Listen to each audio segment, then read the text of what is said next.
Hoy con nosotros Enrique Ochoa, el presidente del PRI. Muchísimas gracias por estar aquí.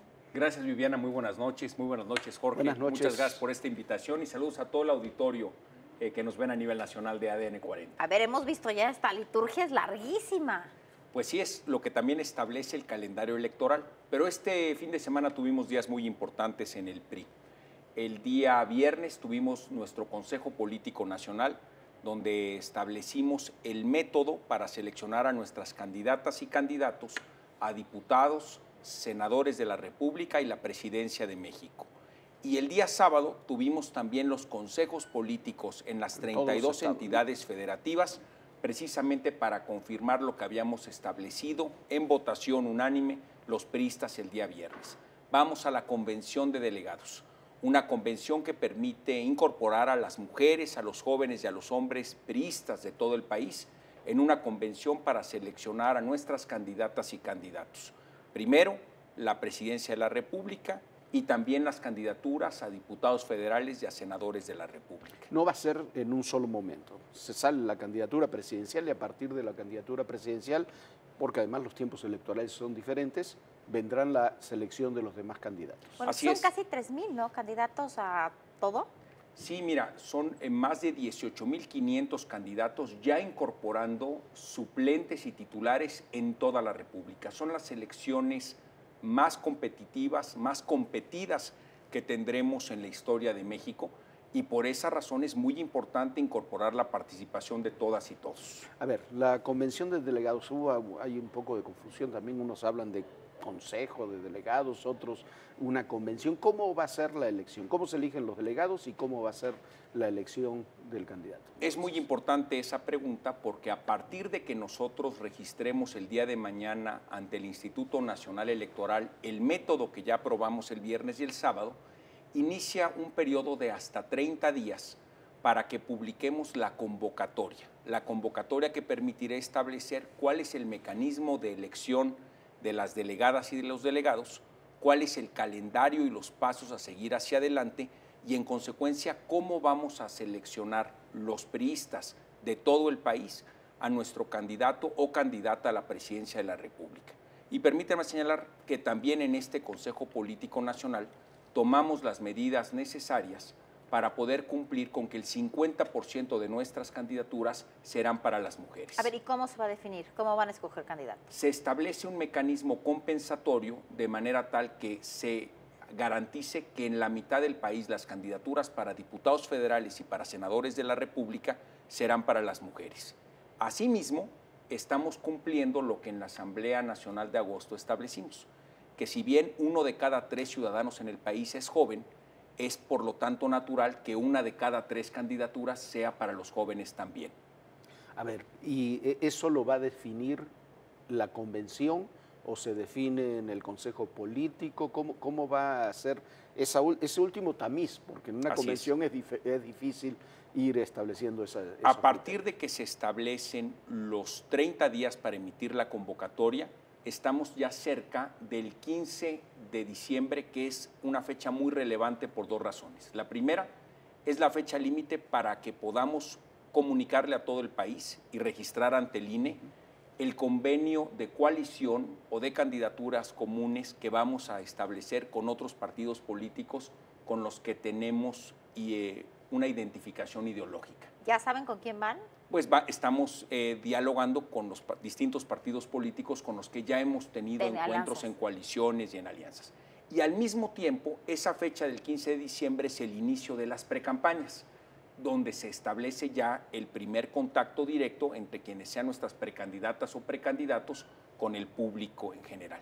Y en función de eso también, al finalizar las precampañas, es que la convención de delegadas y delegados toma la definición de quién será nuestra candidata o candidato presidencial. A ver, decía el presidente, estuvimos ahí en una reunión con muchos periodistas con él, decía hay una liturgia y para muchos de nosotros que somos profanos en el tema, la liturgia priista es que el presidente decide quién va a ser el candidato. Ciertamente, Jorge, el presidente de la República es central en la definición de nuestras candidatas y candidatos, pero no está solo.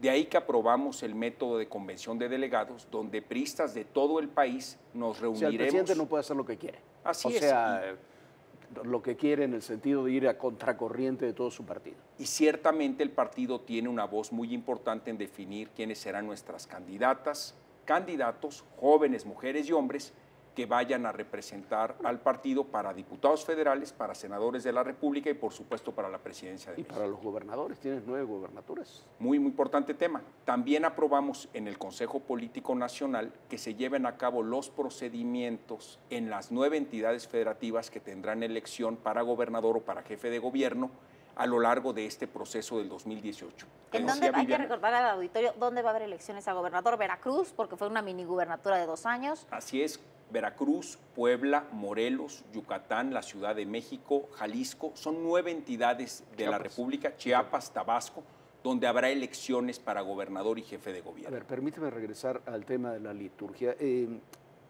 Mucha gente no lo cree, pero el presidente, con los presidentes que yo he platicado sobre este proceso, hacen una ocultación, en el mejor sentido de la palabra.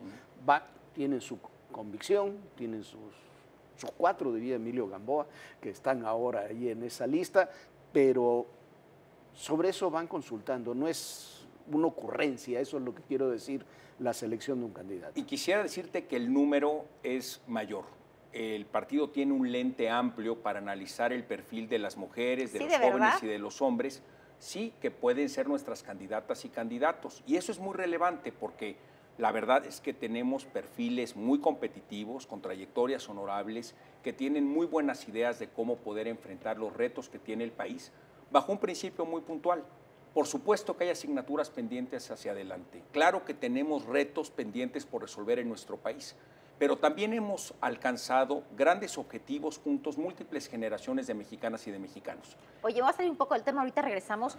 El hecho de que pongan a Erubiel Ávila como presidente del PRI aquí en la Ciudad de México significa un gran cambio, ¿no? Que le están apostando muchísimo a la ciudad. Vamos a competir para ganar en la Ciudad de México. Ese es el mandato que tiene Erubiel Ávila, que es ahora el presidente provisional del PRI en la Ciudad de México, y tiene como trabajo muy determinado el convocar a todos los priistas, a los simpatizantes, a los militantes y a la ciudadanía en general para transformar la Ciudad de México. Hay muchas cosas por mejorar en la Ciudad de México y Erubiel Ávila es una persona con experiencia y con determinación y contará con todo el apoyo para lograrlo. La verdad es que el PRI, de alguna forma, sin demeritar el trabajo de los diferentes dirigentes, desde Mariana hasta Mauricio, que estuvo en su momento y demás, pero el PRI tuvo abandonada la Ciudad de México prácticamente desde el 97 hasta ahora, a pesar de los esfuerzos que se realizaron. Y es muy importante seguir construyendo hacia adelante un proyecto político incluyente que reconozca los retos que tenemos en la Ciudad de México y que lo hagamos también en una convocatoria que nos permita aprovechar lo que aprobamos en la Asamblea Nacional. En la Asamblea Nacional nos abrimos los priistas de puertas a la sociedad.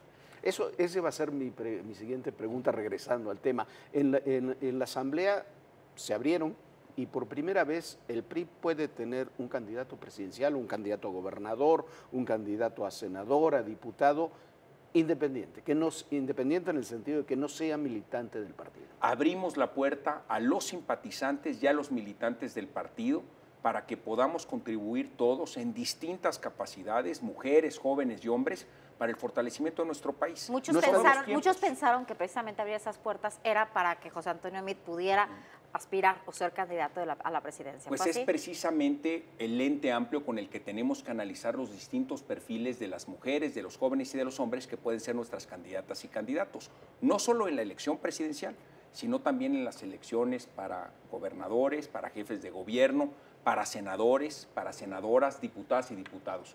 Hay elecciones en toda la República, ya sea a nivel federal, estatal o local, o las tres. En ese sentido, tenemos que buscar a los mejores perfiles, a los más convincentes, a los más preparados, a las más honestas, que quieran contribuir al desarrollo de México. Y esto es una invitación para todas y todos. Quien quiera participar activamente en la vida pública de México, que lo pueda hacer a través del PRI. Como militante o como simpatizante, las puertas están abiertas. A ver, en ese sentido hay priistas duros, le llaman, que van a decir, así se pierde el perfil del partido, la carrera del partido. Yo llevo 40 años militando en el partido, va a decir algunos, y alguien que no es militante del partido puede terminar como candidato presidencial, a gobernador, a senador, a diputado. Hay espacios para todas y para todos. pero sobre todo tenemos que reconocer los priistas que los momentos para hacer política han cambiado de manera muy importante en México. Lo podemos ver también en otras latitudes del planeta. Cada vez a los partidos políticos, por supuesto. La política cambia. Cada vez a los partidos políticos les cuesta más trabajo ser los instrumentos de participación de la sociedad libre. Y por esa razón tenemos que reformarnos, tenemos que reconocer que ha habido limitaciones, que ha habido errores, pero por supuesto que también ha habido aciertos y que convocando a la participación de todas y todos es que podemos construir un México mejor. De eso se trata la participación Uno de política. los méritos que siempre ha tenido el PRI es la disciplina interna. ¿No tienes el temor de que se resquebraje esa disciplina interna ante procesos de este tipo? Yo percibo que hay dos valores que fortalecen mucho la vida interna del PRI. En primer lugar es la pluralidad política. Tenemos distintas formas de pensar al interior del partido. Por supuesto que hay diferentes propuestas para resolver el mismo problema y tenemos distintas visiones de lo que debería de ser el país. Pero una vez que lo discutimos, que lo conversamos, que lo dialogamos de manera crítica y autocrítica, como fue en la Asamblea Nacional, también tenemos una gran fortaleza en convertir esa pluralidad en unidad. Que no es unanimidad, pero es unidad de propósito, de proyecto. El hecho de que tengan un presidente priista, que por supuesto a mí me lo dijo en entrevista, lo volvió a decir siempre, él por supuesto que tiene injerencia en el candidato o candidata que se vaya a elegir, hace precisamente que no haya desunión, que no se peleen como muchos otros partidos se han peleado, o aprendieron del madrazo, del madrazo de madrazo. Y sobre todo te diría que lo más importante es la palabra cumplida. Otros partidos políticos, los que ves, es que han tenido una serie de traiciones y de mentiras de sus dirigentes, como es el caso de Ricardo Anaya, que ha generado división en el PAN y ha mandado al frente al cuarto lugar en las encuestas, que fue el mismo lugar que ocupó el PAN en el Estado de México en la elección reciente del 2017. Donde también se confrontaron. Exactamente, y por supuesto, nadie vota por un partido dividido.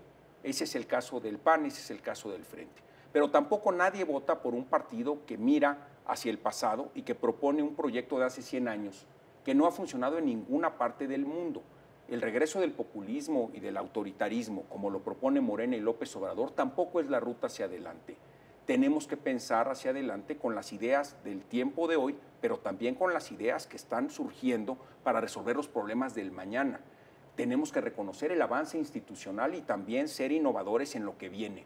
Lo que no podemos aceptar es que México se vuelva Venezuela, como lo propone Morena o López Obrador. Hoy varios medios de comunicación referían que un dirigente de Morena estaba proponiendo una revolución bolivariana para México. Pues bien, ¿cuáles han sido esos resultados? Venezuela tiene hoy la inflación más alta del planeta, un terrible desempleo, hay violencia en las calles y ciertamente ningún país del mundo ha arrojado resultados positivos de un sistema populista autoritario. También tiene corrupción, un montonal de corrupción. Montonal de corrupción. México merece mejor destino. Reconocer de manera autocrítica lo que hemos dejado por hacer, pero ciertamente sentirnos orgullosos del avance institucional y del avance en varias materias y construir juntos la siguiente etapa de desarrollo. ¿Están ustedes conscientes, por ejemplo, que muchos ciudadanos no están de acuerdo, no están contentos con el partido? Por supuesto que tenemos una visión autocrítica, crítica, pero también tenemos que establecer una visión propositiva y convertir las buenas ideas de solución a los problemas en acciones concretas que convenzan al electorado. La ciudadanía necesita hechos, no palabras.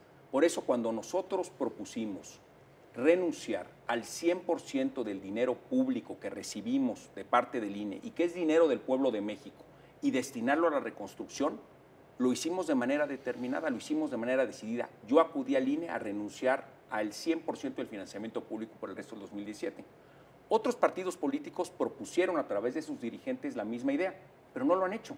Ni el PAN, ni Morena, ni el PRD han cumplido el propósito de renunciar al dinero público que reciben de parte de todo el pueblo de México y destinarlo a la reconstrucción nacional. Morena que tanta ya empezó falta a repartir recursos, pero directos y solamente a las zonas, a las delegaciones que son afines a ellos y por supuesto que las delegaciones donde han tenido conflicto como la Cuauhtémoc y más, ahí no han recibido nada. Y eso puede ser además es un constitutivo de un delito delito electoral. electoral. Entonces, A ver, ¿por qué es un delito electoral? Porque no el puedes recurso repartir que dinero. recibes en materia electoral tiene como propósito cumplir toda una normatividad y por lo tanto no se puede distribuir de manera libre.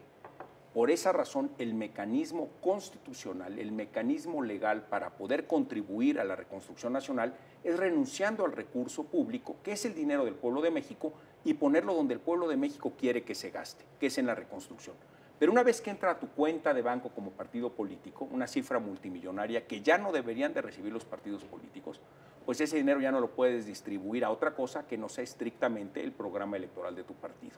A ver, hablando de temas electorales, no quiero que se nos vaya el tiempo. El gran tema de debate en estas horas es lo del fiscal electoral de Santiago Nieto, la remoción que ordenó el Procurador General de la República el viernes pasado. ¿Cómo lo ve el PRI? Bueno, primero que nada, déjame decirles a ustedes y a todo el auditorio que yo conozco a Santiago Nieto desde hace más de 10 años. Fuimos colaboradores en el Tribunal Electoral al mismo tiempo y ciertamente reconozco en él una trayectoria como abogado constitucionalista y como abogado electoral destacada. En consecuencia, como un especialista en materia constitucional y legal, pues él está plenamente consciente. Un hombre que está calificado para el puesto. Sí. O sea, no es que Santiago Nieto no esté calificado para su puesto. De ninguna manera. Pero precisamente por esas calificaciones como jurista, como especialista en materia constitucional y electoral, es que él seguramente sabe, ciertamente sabe, que la información que obra en su poder como autoridad investigadora está reservada por la ley y tiene que protegerse para el buen desarrollo de las investigaciones.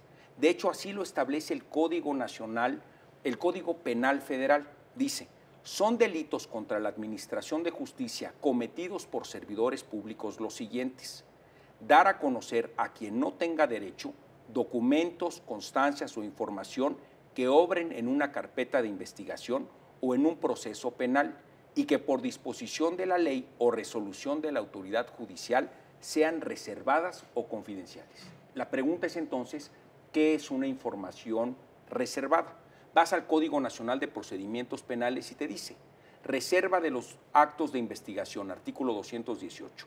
Los registros de la investigación, así como todos los documentos, independientemente de su contenido o de su naturaleza, los objetos, los registros de voz e imágenes que estén relacionados, son estrictamente reservados, por lo que únicamente las partes podrán tener acceso a los mismos. Pues claramente Nieto violó la ley. Ha violado la ley repetidamente, porque no es el primer caso. Y eso está el caso de Arturo Escobar, que también filtró toda la información y no se pudo comprobar nada. Y eso pone en peligro las investigaciones que lleva a cabo la Procuraduría, y una Procuraduría muy relevante como es la que investiga los posibles delitos electorales.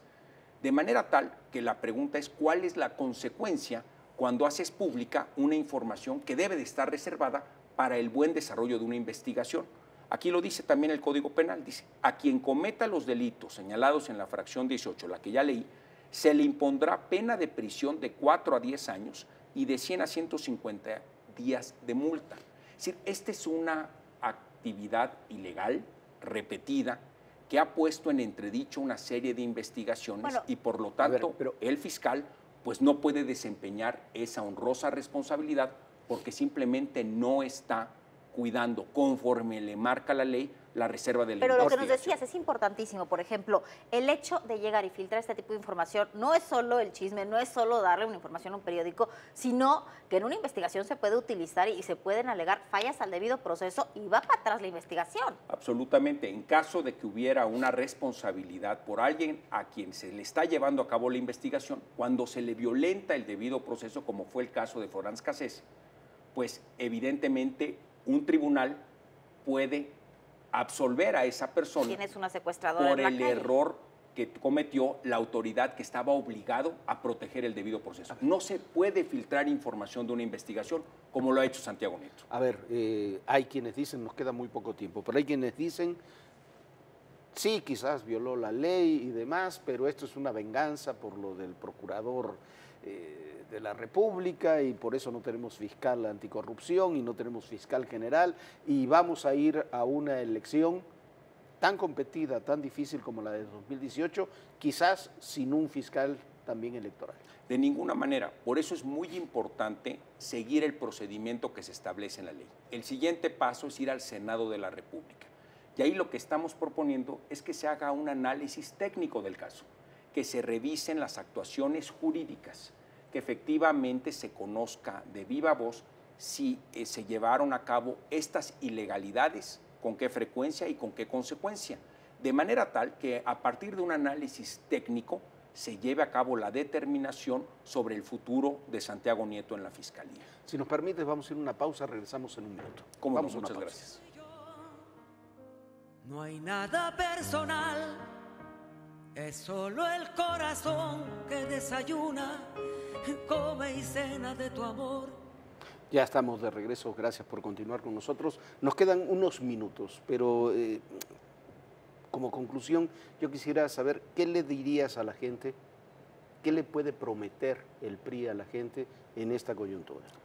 Para este 2018, en una campaña que va a ser quizás la más dura, algunos dicen que la más sucia, algunos dicen que la más polémica que ha habido en décadas en nuestro país. Vamos a salvar a México del populismo autoritario que representa López Obrador y Morena. México no merece ser Venezuela. Y en ese sentido vamos a hacer campañas propositivas, austeras y convincentes. Vamos a postular a las mejores mujeres, jóvenes y hombres, los que tengan mayor contacto con sus comunidades y con la trayectoria más honesta. Acordamos en la Asamblea Nacional que cualquier mujer, joven o hombre que quiera ser nuestra candidata o candidato, antes de registrarlo ante la autoridad electoral, debe de presentar su 3 de 3, debe de hacerla pública.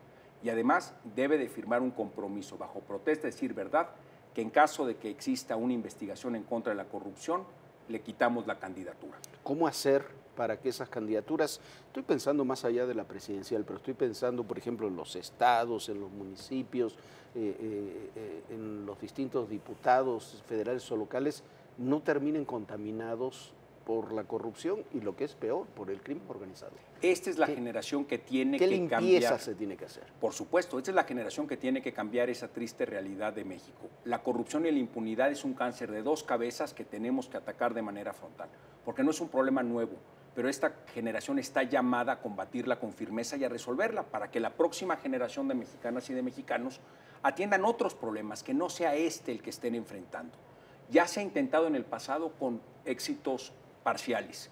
No recordamos en los 12 años de los panistas algún éxito en el combate a la corrupción o instituciones permanentes que hayan ayudado a disminuir el problema. Tenemos que avanzar con firmeza y por esa razón estamos convocando a las mejores mexicanas y mexicanos a que se unan al trabajo político que estamos proponiendo hacia adelante. Pues cualquier independiente de estos 80 que se inscribieron, parte para la presidencial, pero para estados y más, ¿pueden tocar las puertas del PRI primero? Bueno, ellos ya decidieron ir por una vía independiente.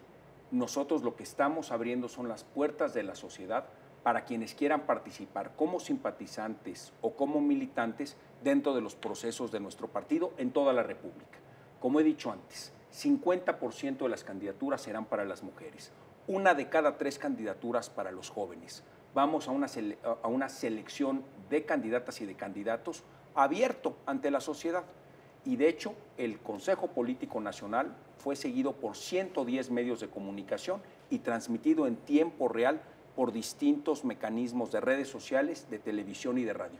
Así serán nuestras convocatorias hacia adelante, plenamente públicas y transparentes. ¿Habrá pasarela o habrá algo por el estilo para que quienes aspiren a esa candidatura presidencial se puedan mostrar o será la auscultación que se está realizando ahora? En pleno respeto a la ley, lo que habrá serán las precampañas en tiempo y forma. A partir del 15 de diciembre, de acuerdo a la ley y al calendario electoral, inician las precampañas. Así es, terminan en la segunda semana de febrero y después vendría la convención de delegadas y delegados para definir quiénes serían nuestras candidatas y candidatos. O sea, la convención se va a realizar. Tienes una a fin de noviembre, probablemente, primeros días de diciembre. La convención se lleva a cabo hasta después de las precampañas. ¿Qué es lo que va a haber? Lo primero que hay es la convocatoria. Se emite la convocatoria. Pero en noviembre, diciembre, ¿qué es lo que va a ocurrir? Así es. A partir de la inscripción en el INE del método que utilizaremos para seleccionar candidatas y candidatos, son hasta 30 días para publicar la convocatoria.